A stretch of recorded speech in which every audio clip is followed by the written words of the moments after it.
cara memutus ikatan batin dengan selingkuhan.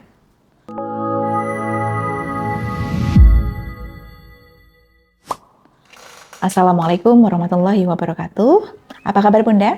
Semoga Allah selalu menjaga rumah tangga Bunda, menjaga hati keluarga Bunda, dan memberikan jalan keluar terbaik dari setiap ujian. Hari ini saya ingin membahas satu pertanyaan yang sangat sering masuk ke saya. Bunda, suami saya sudah putus dengan selingkuhannya, tapi kenapa sikapnya masih dingin? Kenapa masih sering marah, melamun? Dan kenapa hatinya suami benar-benar belum kembali? Kalau Bunda sedang mengalami hal itu, tonton video ini sampai selesai.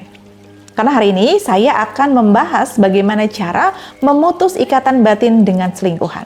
Bukan hanya dari sisi hubungan, tetapi juga dari sisi kebiasaan, emosi, dan ikhtiar spiritual. Sebelum membahas caranya, kita harus memahami dulu kenapa ikatan itu bisa terasa begitu kuat. Banyak orang mengira perselingkuhan hanya soal bertemu atau berkomunikasi. Padahal semakin sering seseorang berbagi cerita, perhatian, rahasia, dan waktu dengan orang lain, semakin kuat pula keterikatan emosional yang bisa terbentuk. Otak mulai terbiasa dengan kehadiran orang tersebut. Setiap chat, telepon, atau pertemuan menjadi sebuah kebiasaan. Itulah sebabnya meskipun hubungan sudah berakhir, rasa kehilangan masih ada. Itu akan terus muncul. Seringkali itu adalah efek dari kebiasaan yang belum benar-benar terputus. Karena itu, memutus ikatan batin membutuhkan proses. Cara pertama adalah memutus semua pintu yang masih menghubungkan. Selama masih ada komunikasi diam-diam, media sosial yang terus dipantau, foto-foto lama yang masih disimpan, atau alasan untuk tetap berhubungan, proses pemulihan akan jauh lebih sulit. Jika memang ada komitmen untuk memperbaiki rumah tangga, maka batasan yang jelas menjadi langkah penting. Cara kedua adalah membangun kembali kedekatan dalam rumah tangga. Banyak pasangan sibuk mencari cara agar selingkuhan menjauh. Padahal, yang sering terlupakan adalah menghidupkan kembali hubungan suami istri. Mulailah dari hal-hal sederhana, makan bersama, berbicara tanpa menyalahkan, mengingat kembali kenangan baik, dan membangun rutinitas baru. Semakin banyak pengalaman positif bersama pasangan, makin besar peluang ikatan lama perlahan memudar.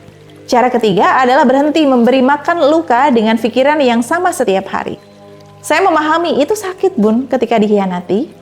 Namun jika setiap harinya mengulang kejadian yang sama dalam pikiran, luka itu akan menjadi luka yang paling sulit disembuhkan.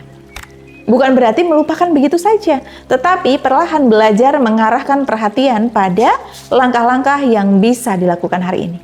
Cara keempat adalah memperbaiki hubungan dengan Allah. Dalam setiap ujian rumah tangga, jangan pernah tinggalkan doa. Perbanyak istighfar, perbanyak sholawat, mohon kepada Allah agar membersihkan hati kita dari kebencian yang berlebihan. Memberi kekuatan untuk mengambil keputusan yang bijaksana dan membuka jalan terbaik untuk keluarga. Karena sebesar apapun usaha manusia, hati tetap berada di dalam kuasa Allah. Di konten-konten saya di semua media sosial sudah saya bagikan beberapa amalan-amalan untuk mengunci batin suami. Bunda bisa cek di sana, jangan lupa komen Kopil tuh. Cara kelima adalah memperbaiki diri tanpa kehilangan harga diri.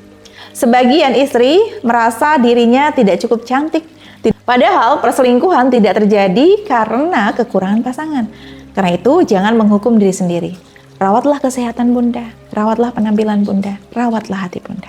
Lakukan semua itu bukan untuk mengejar seseorang, tetapi karena diri Bunda memang layak dihargai. Cara keenam adalah memberi waktu. Banyak orang berharap setelah selingkuhan pergi, besok paginya suami akan kembali romantis. Sayangnya, proses emosional jarang berjalan secepat itu. Kepercayaan dibangun kembali sedikit demi sedikit. Kesabaran tetap perlu disertai batas yang sehat. Jika pasanganmu menunjukkan komitmen perbaikan hubungan, beri ruang bagi proses perubahan. Namun, jika pengkhianatan terus berulang, jangan abaikan kenyataan tersebut. Sekarang, saya ingin menyampaikan satu hal yang sangat penting. Banyak orang bertanya kepada saya, Bunda, apakah benar ada ikatan batin? apakah benar ikatan batin itu ada? Yang saya yakini adalah setiap hubungan yang dijalani dengan intens bisa meninggalkan bekas dalam hati dan pikiran. Karena itu, selain memperbaiki komunikasi dan perilaku, banyak orang yang juga memilih menambah ikhtiar melalui doa, zikir, dan amalan sesuai keyakinannya. Apapun bentuk ikhtiarnya, jangan sampai menggantikan usaha seperti komunikasi yang sehat, komitmen untuk berubah, dan kesediaan memperbaiki hubungan. Jika hari ini Bunda sedang berjuang mempertahankan rumah tangga, jangan langsung putus asa. Mulailah dari memutus hubungan yang tidak sehat, bangun kembali kedekatan dengan pasangan, rawat diri, dekatkan diri kepada Allah, dan jalani prosesnya dengan sabar. Semoga Allah mengganti setiap air mata dengan ketenangan, setiap luka dengan kekuatan, dan setiap rumah tangga yang masih memiliki kesempatan dengan kebahagiaan yang lebih baik. Kalau Bunda merasa video ini bermanfaat, jangan lupa klik like, tuliskan bagaimana pengalaman Bunda atau pertanyaan Bunda di kolom komentar. Lalu jangan lupa subscribe agar tidak ketinggalan pembahasan berikutnya tentang rumah tangga, perselingkuhan, dan ikhtiar rumah tangga lainnya. Dan apabila Bunda merasa membutuhkan pendamping yang lebih personal, ingin menceritakan sendiri rumah tangga secara lebih lengkap, atau ingin berkonsultasi mengenai langkah-langkah yang bisa diikhtiarkan sesuai kondisi Bunda, silakan Bunda bisa hubungi tim saya melalui nomor di bawah ini ya Bun. Insya Allah kami akan membantu semampu kami dengan penuh empati dan menjaga kerahasiaan setiap cerita yang Bunda sampaikan.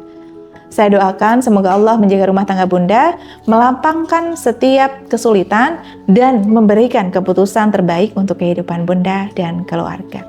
Wassalamualaikum warahmatullahi wabarakatuh.